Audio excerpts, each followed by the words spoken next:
there, Miss Medrano here, talking to you about Energy Skate Park Part 1 CER.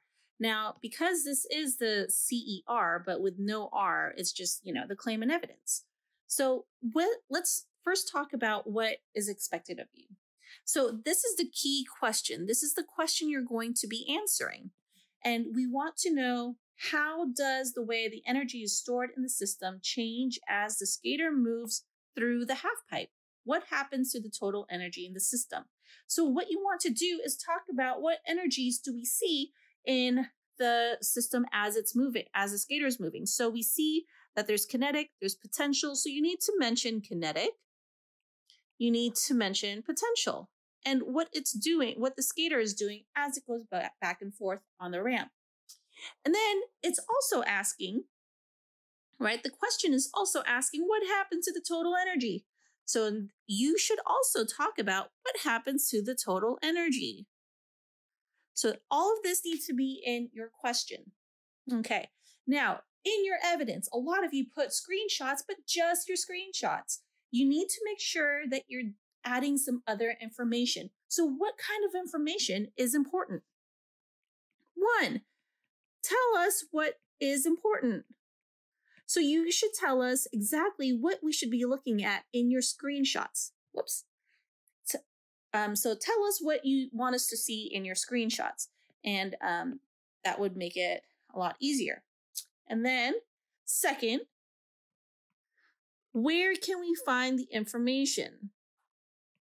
So for example, in the bar chart, in the bar graph, okay?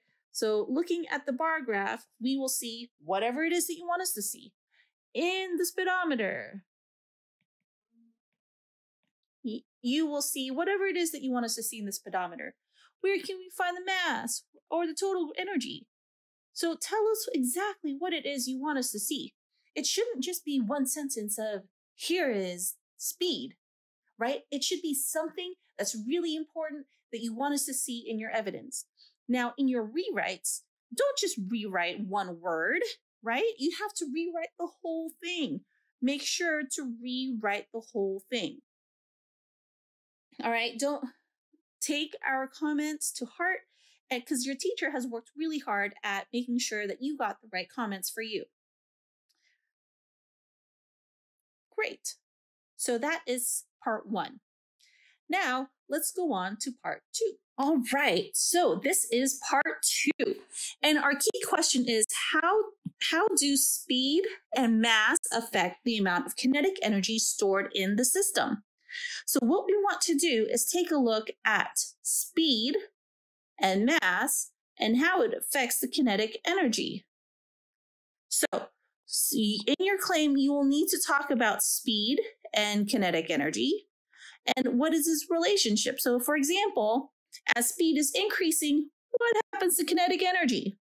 And same thing for mass. So mass and kinetic energy. What happens to mass, or what happens to kinetic energy when you do something to the mass? Okay, so in this section, you should have 2 screenshots. So for this set of evidence, you need to have shown 2 sets of screenshots. All right, so one set will talk about mass, and then the other set will talk about speed. So you should have one screenshot that shows maybe a regular size skater. And then in the other screenshot, you want to show a really big or maybe even a smaller skater, right? You want to show us the difference of what mass is doing to kinetic energy and then talk about it. So in the bar graph, all right, so you'll see something in the bar graph, maybe the pie chart's going to tell us something, maybe on the slider scale, whatever it is, you need to tell us exactly. So you'll have an initials and a final. Tell us what you want us to see, and it needs to go back and support your claim. Does it go back and support your claim?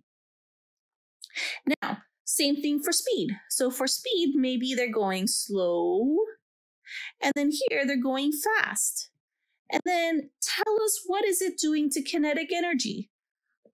How is kinetic energy reacting to all of this?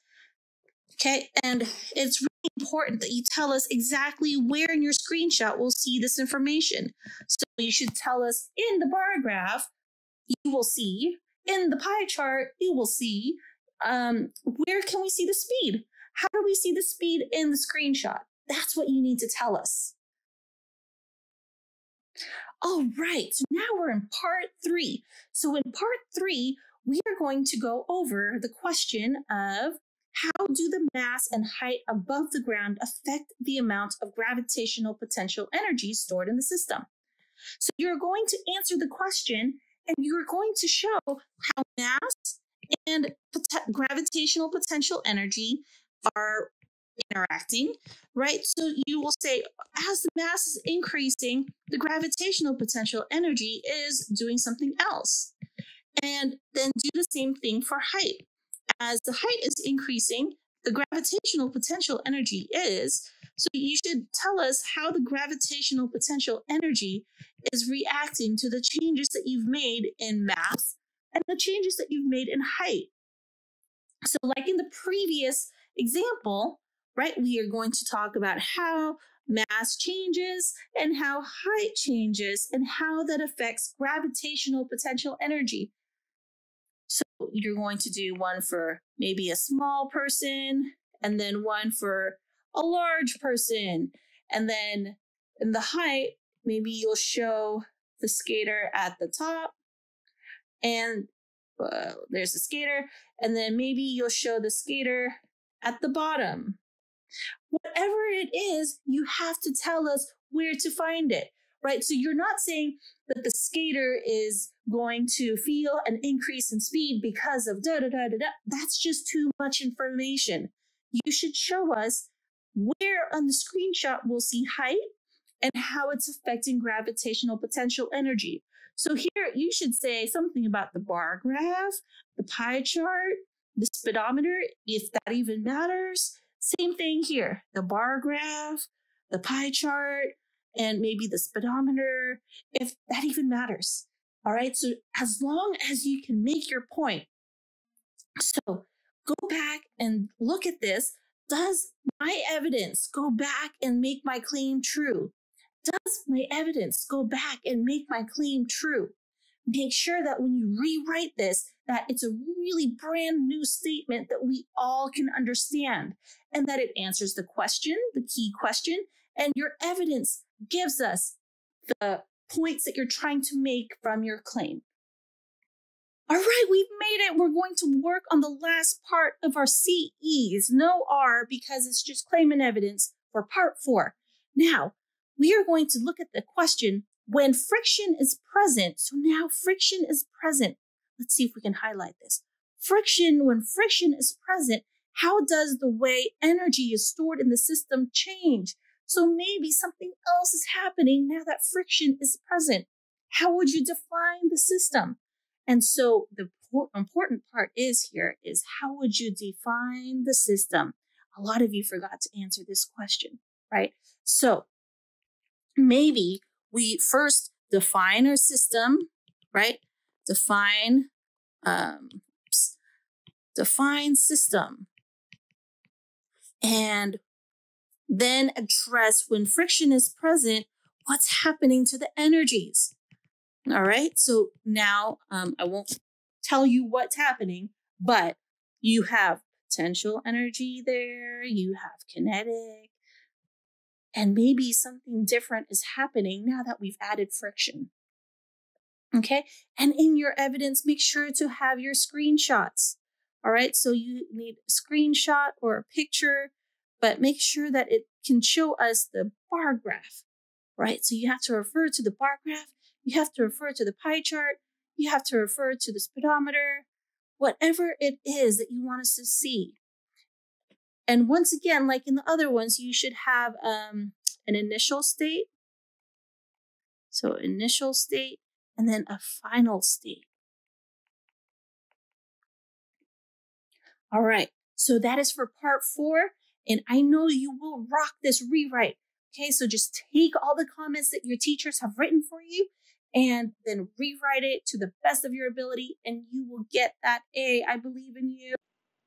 All right, you can do this with hard work and lots of effort. You can totally improve your CE, no R grade. Make sure when you do your rewrite, do everything that you were supposed to do, listen to the feedback that's given to you, and then just raise your hand in class kick, and your teacher will know to regrade it and that you're ready for regrading.